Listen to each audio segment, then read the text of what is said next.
Hi friends, ఇప్పుడు మన బామ్మ గారి వంటల్లోకి వెళదాం.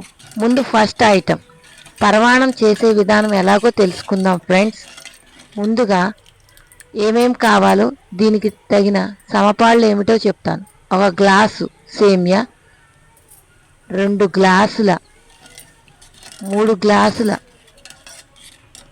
పాలు, 2 గ్లాసులు పంచదార, యాలకులు, జీడిపప్పు, కిస్మిస్లు తీసుకోవాలి.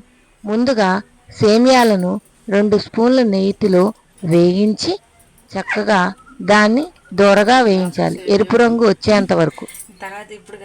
తరువాత మనము దానిలో ముందుగా పాలను కాచుకోవాలి. పాలు గోరువెచ్చగా అయిన తర్వాత ఆ పాలు సిమ్లో పెట్టి మరిగిన తర్వాత దానిలో సేమియాలను వేసి ఉడికించాలి. అప్పుడు చాలా టేస్ట్ వస్తుంది.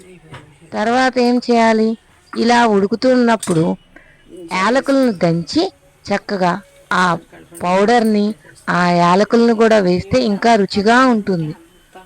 మీరు ఈ ప్రాసెస్ అయ్యేంత లోపల మీరు ఏం చేయాలంటే పక్కన మూకుడి తీసుకొని దానిలో నేతిని 2 చెంచాలు వేయించి జీడిపప్పులు కిస్మిస్లు వేయించుకొని పక్కన పెట్టుకోవాలి.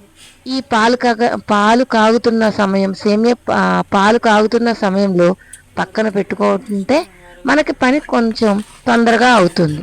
అలా దానిలో చివరికి పాలు సేమియాలు అయిన తర్వాత దానిలో 2 గ్లాసులు పంచదార వేసుకొని బాగా తిప్పుతూ ఉండాలి.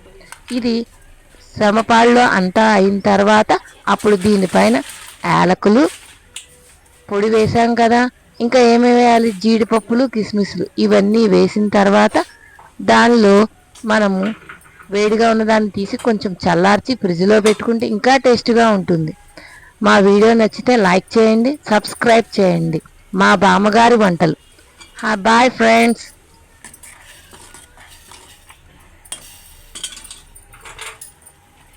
కట్టు